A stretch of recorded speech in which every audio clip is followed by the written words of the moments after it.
For those of you that have been following my channel for a while, you know I'm a big fan of the Salt Lake Bicycle Collective.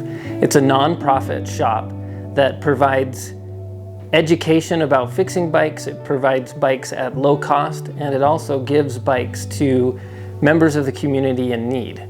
There's a few other shops like this around the US and perhaps around the world.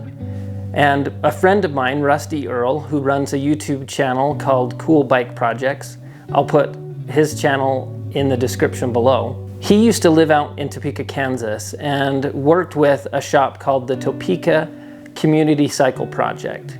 This bike, though, will be donated to them to help raise funds for their shop.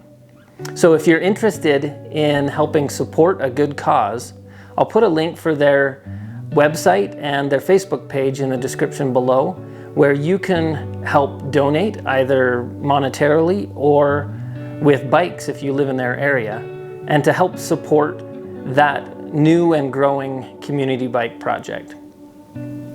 Also, this frame, like I said, will be donated to them, but it'll be donated after Rusty has a chance to build it up. He's gotten a few parts from a few different companies, and he's going to be building it up, doing a YouTube video, after which the bike will be made available for auction, with all the proceeds going to benefit the Topeka Community Cycle Project.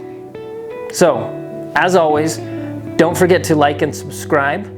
Let me know what you think of this paint job. It was a fun one to do.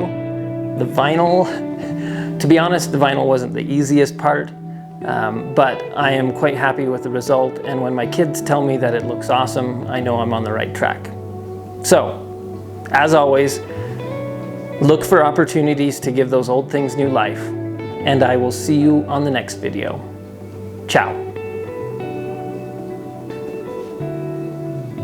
Be looking for Rusty's video coming out soon. I know he's going to pick up the bike frame later this week and get to work on it pretty quick, I'm sure. It'll be awesome. I know a few of the parts going on it. It'll be cool. Cool bike.